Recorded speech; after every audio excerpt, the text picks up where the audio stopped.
कि मेरा नाम चंद्रशेखर आजाद है। ना मैं रुक सकता हूँ, ना मैं बिक सकता हूँ और ना मैं झुक सकता हूँ। और वो नोट नहीं बना तो चंद्रशेखर आजाद को खरीद ले। और जब तक जीवन है, जब तक जीवन है तब तक हम निसंदेह रहकर संघर्ष करेंगे। और कोई इच्छा होती तो मंत्री पद इस बार भी हमारे दरवाजे के आसपास ही घूम रहा था कि ले लो ले लो ले लो। हम मंत्री पद के लिए नहीं, अपने लोगों को पैरों पर खड़ा करने, उनकी समस्याओं का हल करने के लिए लड़ रहे हैं। और ऐसे एक पद नहीं, ऐसे हजारों मंत्री पद जूते की नोक पे, जहाँ समाज के सम्मान को जो है गिरवी रखना पड़े। हम मेहनत करेंगे। हम मंत्री पद मांगने वाले थोड़े हैं, मंत्री पद देने वाले लोग बनेंगे। हम लोग खूब मेहनत करेंगे।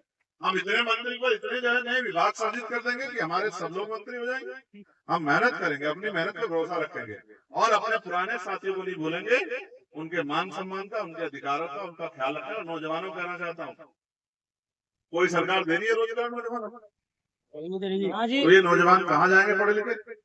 तो इनके लिए भी हमने बहुत शालीनता से, बहुत समय लगा के पूर्ण रूप से जो है उसका पूरा मैनिफेस्टो तैयार कर लिया है।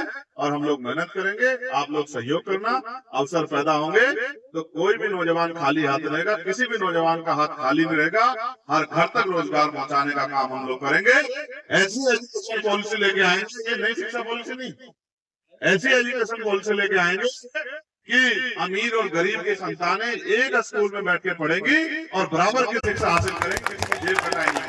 और ऐसी हेल्थ पॉलिसी लेके आएंगे कि चाहे गरीब के इलाज करोड़ों रुपए का हो, उसकी जेब नहीं कटेगी, वो करोड़ों का रुपए का इलाज का खर्चा सरकार उठाएगी। और सबको समान जो है चिकित्सा पॉलिसी लागू होगी। हम सब चीजों पे काम कर रहे हैं। आज जो मैं कहता हूँ आप देख लेना, 6 महीने बाद दिखा दूंगा, बड़ी बड़ी पार्टियों के नेता मन से इस बात को बोलने लग जाएंगे कि हम ये करेंगे, हम ये करेंगे। अब करना होता तो आप पे सरकार तब क्यों नहीं करती? आपको करना ही नहीं, आप तो कॉपी करने में लगे। नकल कब तक करोगे? नकल के लिए भी अकल चाहिए। अकल कहाँ से लाओगे? अकल अकल तो दिल्ली में बैठे लोगों को लगता है कि आलू पेड़ के ऊपर उगते हैं और ढूंढते हैं कि आम कहाँ लगते हैं, जड़ में दिखते ही नहीं आम। अब बताओ आम पे दिखेंगे कि आम तो ऊपर लगते हैं पेड़ के। तो इस तरह की नेतागिरी से काम नहीं चलेगा। आप भी इस तरह की नेतागिरी मत करो। जमीन पर जाकर, गांव में जाकर, लोगों के बीच जाकर उनकी समस्या सुना करो, उनके बीच बैठा करो, उनको अपनी पॉलिसी बताया करें कि अगर हमें मौका मिलेगा तो हम ये करेंगे। और अगर आप चाहते हो ये लागू हो तो फिर आप हमारे साथ खड़े होकर और एक दूसरे से प्रेम भाईचारा बना के रखें। भेड़ बकरियों की तरह आपस में ना लड़े। लड़ता वो है जो कमजोर होता है। कभी ताकतवर आदमी अपनी शक्ति का प्रदर्शन नहीं करता। जिस दिन हमने शक्ति का प्रदर्शन करा, कभी कभी करते हैं जैसे अभी हमने दिल्ली में किया था नहीं किया था? देख के अच्छा लगा था नहीं लगा था? बताओ। जैसे हमने जब आंदोलन हुआ था जमा मस्जिद पे, एनआरसी का जब किया था, अच्छा लगा था नहीं लगा था? जब दिल्ली में गुरु घर टूट गया, जब आंदोलन किया था, आपने देखा अच्छा लगा था नहीं लगा था? जब 2 अप्रैल का आंदोलन हुआ, अच्छा लगा था नहीं लगा था? तो जब शक्ति का प्रदर्शन करने की बारी आए तो प्रदर्शन ऐसा होना चाहिए कि सरकार की नींव हिल जाए। आपस में क्या शक्ति का प्रदर्शन करते हैं? एक शब्द है बुद्धिज्म में, मैत्री। इस मैत्री के वर्ड को हर व्यक्ति को समझना चाहिए। हमारे रिश्ते खून के रिश्ते नहीं है। जब हम बहुजन समाज की बात करते हैं, जब मानवता की बात करते हैं, जब हम इंसानियत की बात करते हैं, जब हम भाईचारे की बात करते हैं, तो हमें समझना पड़ेगा। सहारनपुर में कभी हो ही नहीं सकता। मैं सहारनपुर का बेटा हूँ, हमेशा सहारनपुर का बेटा भाई बन के ही हम लोग दृढ़ शक्ति से, संकल्प से काम को आगे बढ़ाएंगे। और मैं अध्यक्ष जी से ये कहूंगा, अध्यक्ष जी ने जब समय निर्धारित कर दिया कि 10 साल में करना है, तो हम लोग उसमें भी जुटेंगे। क्योंकि आज सुबह सुबह मेरे सामने एक चैलेंज आया था। मैं आपको चैलेंज तो नहीं बताता, लेकिन चैलेंज भेजने वाले को मैं ये उसकी चुनौती में स्वीकार करता हूँ। और मैं उनको उसको ये कहना चाहता हूँ समझ के, वहां सोशल मीडिया का जमाना चली जाएगी, वही जहाँ भेज। सहारनपुर की ऐतिहासिक जमीन, अगर मैं इतिहास के तौर पर देखूं तो ये हमारी जननी है, ये हमारी पहचान। सहारनपुर में भी ये छात्रावास, ये वो जगह है जिसने भीम आर्मी को बहुत ताकत दी थी। इस मंच पर उपस्थित भाई राजकुमार सैनी जी, नीटू जी, प्रवीण जी, मेहताब जी, मंत्री जी, डॉक्टर ब्रजपाल जी, भाई कमल वालिया जी, हमारे लीडर भाई विजय सिंह जी, अनिल जी, भंते पूजनीय भंते जी और तमाम साथियों। ज्वाइनिंग तो हम लोग कार्यक्रम के अनुसार वो चला ही रहे हैं। अलग अलग जिलों में, अलग अलग तिथियों में ज्वाइनिंग के कार्यक्रम चल रहे हैं। लगातार स्वच्छता अभियान जारी है। इसी क्रम में हर जिले में रोज 400-500 लोग जो हैं सदस्यता लेते हैं, लेकिन आज की सदस्यता बहुत महत्वपूर्ण थी, इसलिए मुझे स्वतः यहाँ आना पड़ा, क्योंकि जिनको आज हम लोगों ने इस मिशन में तो नहीं कह सकते, मिशन में तो हमसे पुराने, उनका बहुत बड़ा अनुभव इस मिशन में रहा है।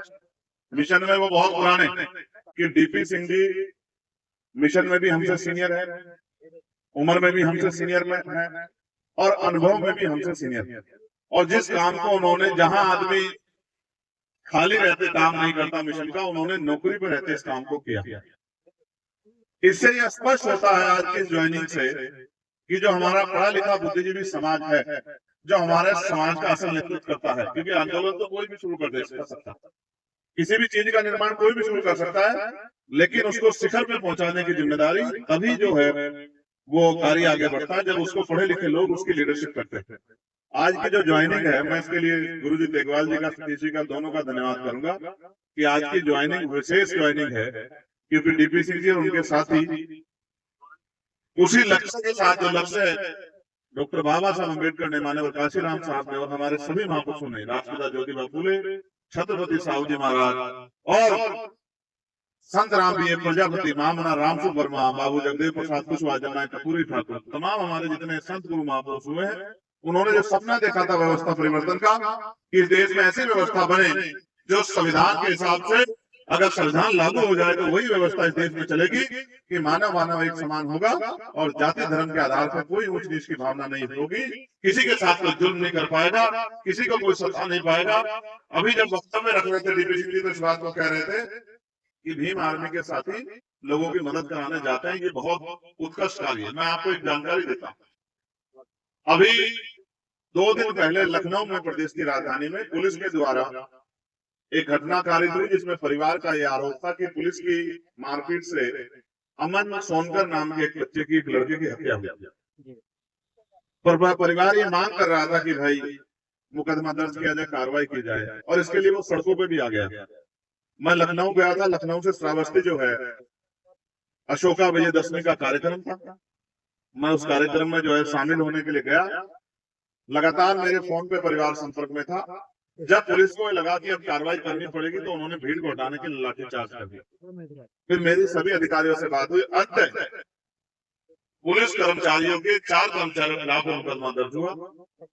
और जब मैं सो के उठा लखनऊ पहुंच कर रात को 4 बजे, तो सुबह वहां के डीसीपी, जो एक महिला बहन थी, और 2 और सम्मानित अधिकारी मेरे कमरे के बाहर ही जो है उपस्थित थे कि भाई हमें जानकारी है कि आप वहां जाना चाहते हैं, हमने क्या क्या कार्रवाई कर दी है, हम आपको ब्रीफ कराना चाहते हैं, क्योंकि लगातार मैं उनसे बात कर रहा।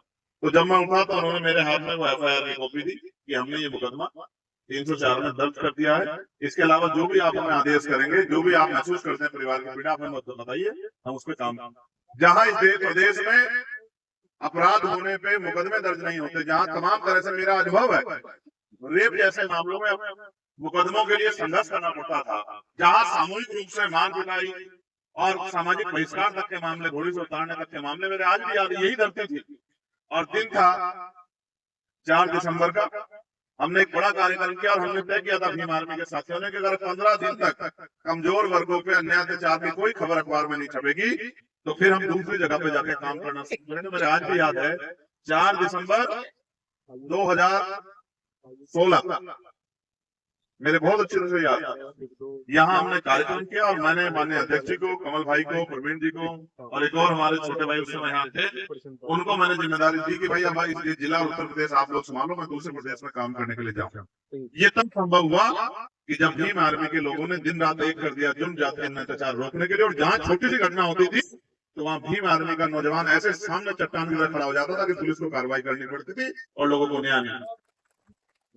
तो मैं इसलिए इस बात को आपको बता रहा हूँ कि आज देश भर में जहां भी किसी पर जुल्म होता है तो जहां भीम आर्मी कार्यकर्ता जाके बाबा साहब अम्बेडकर के संविधान की ताकत को मनवाने का, लोगों के जुल्म जाति को रोकने का और उनको न्याय दिलाने का काम करता है। और पाठशाला चला के भी उन्होंने बहुत बड़े पैमाने पर लोगों में जागरूकता काम आगे बढ़ाया है। तो आज मैं उसी मिट्टी की, उसी धरती पे हूँ, उसी जगह हूँ, और मैं यहाँ से भीम आर्मी के अपने पुराने साथियों का भी धन्यवाद करता हूँ जिन्होंने लगातार संघर्ष करके इस मूवमेंट को आगे बढ़ाने का काम किया। सम्मान की भावना से इस मूवमेंट को आगे बढ़ाने का काम करेंगे। और मैं पुराने साथियों से कहूंगा कि नए जुड़े हुए साथियों का सम्मान का ख्याल रखते हुए और उनके साथ खड़े कंधे से कंधा मिला के मूवमेंट को आगे बढ़ाने का काम। मैं छात्रावास के साथियों का भी धन्यवाद करता हूँ, क्योंकि हमेशा उनकी मदद मुझे मिलती रही और मैं उनको विश्वास दिलाता हूँ। आज मैं कुछ ज्यादा नहीं बोलता, क्योंकि जब मैं कुछ बोलता हूँ तो उसको, और भारतीय राजनीति इतनी कमजोर हो गई है अब कि शाम तक उसको दूसरी पार्टी के लोग कॉपी करने लगे। तो मैं आज बोलने की बजाय कुछ करके दिखाऊंगा जो लोग उसको कॉपी ना कर पाए और बाद में कहें कि भाई ये काम तो आजाद समाज पार्टी भीम आर्मी के साथियों ने शुरू किया। और देखा है, वरना मैंने देखा जितना जमीन पे जाके काम हम लोगों ने किया, पहले हम लोगों के दुख सुख में जाते थे और सारी पार्टियों के लोग जाने लगे। पहले हम लोगों के लिए आंदोलन करते थे और सारी पार्टियों के लोग आंदोलन करने लगे। पहले हम लोग जो है जिस तरह से हम लोग तो क्योंकि उस समस्याओं में आर्थिक रूप से कमजोर समाज में जन्मे हैं, तो हमारे लिए तो नेचुरल है। मगर मैंने बड़े बड़े नेता भी देखे गरीबों के यहाँ बैठ के खाना खाते हुए, पानी पीते हुए, उनकी बातें करते, तमाम तरह की चीजें उनके साथ गेट टुगेदर करते। तो मुझे ऐसा लगता है कि वो हमारे सोशल मीडिया से सीख रहे हैं। और आप चिंता मत कीजिए, हम सबको अपने जैसा ही बना देंगे, ईमानदार भी, समर्पित भी और कार्य करने वाला। और मैं सहारनपुर के साथियों को विश्वास के साथ ये कहता हूँ, अब आपको कुछ कर दिखाने का समय आ गया। सहारनपुर के साथियों को और हमारे सहारनपुर के वरिष्ठ साथी भी यहाँ बैठे हैं, मैं उनसे भी कहता हूँ कि अब उनको कब कुछ कर दिखाने का समय आ गया है। एमपी का बजट तो बहुत छोटा सा है, जिला पंचायत अध्यक्ष का बजट बहुत बड़ा है। अगर ईमानदारी से काम किया जाए तो पूरा जिला जो है खुशहाल हो सकता है।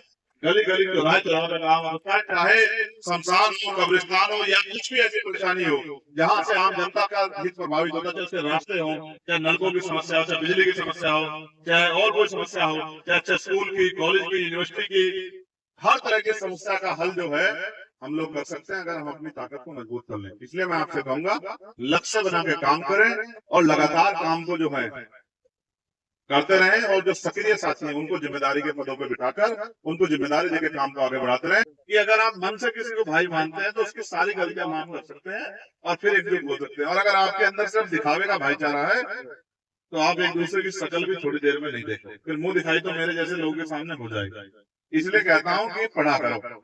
मैं नौजवान साथियों से कहूंगा जो नीला पट्टा पहन के घूम रहे हैं, अध्ययन करो, महापुरुषों को पढ़ा कर। महापुरुषों का मिशन चलाना अपनी मर्जी से नहीं चल सकता है, उन्हीं के जिस तरह उन्होंने चला इस तरह चल सकता है। अगर सब मिशन तो महापुरुषों का चलाएंगे अपनी मर्जी से, कैसे चल जाएगा? भाई आपने जनरेटर देखा है? पहले जनरेटर जो होते थे उनमें हत्ती लगानी पड़ती थी। ऐसा थोड़ा है कि उसको तेज से कह दो कि चल जाए, हत्ती लगानी पड़ेगी। ये भाई बिना बिजली के आप चाहो कि पानी की मोटर चल जाए, कैसे चलेगी? बिजली नहीं दोगे तो जनरेटर करंट देना पड़ेगा, करंट तो देना पड़ेगा ना। ये ऐसा थोड़ा कि चलो जोर से कह दो चल जाए पानी, ऐसे थोड़ा चल जाएगा, ऐसा नहीं होता है।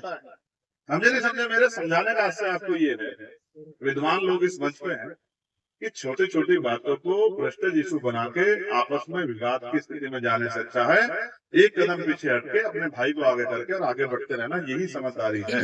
और अगर आप आपस में एकजुट नहीं हो सकते हो, हमारा पुराना साथी धर्मेंद्र बैठा, आप देखिए दोनों पैर उसके कमजोर है। मेरा आज तक का इतिहास है, कोई रैली नहीं होती होगी जिसमें धर्मेंद्र नहीं रहता होगा। अपनी वो छोटी सी गाड़ी पे आता है, हमारा पुराना साथी है और कभी कोई नहीं कहता मंच में उठा दो। कितना पुराना है देखो, पुराना साथी है हमारा ननेड़ा गुजर का, कितना पुराना साथी।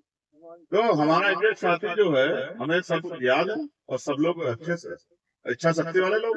तो बताओ काम आगे बढ़ेगा नहीं बढ़ेगा? बताओ पक्का? देख लो भाई, सोच लो और ये सदस्यता अभियान चला कर, ठीक है, और लगातार टच में रहा कर।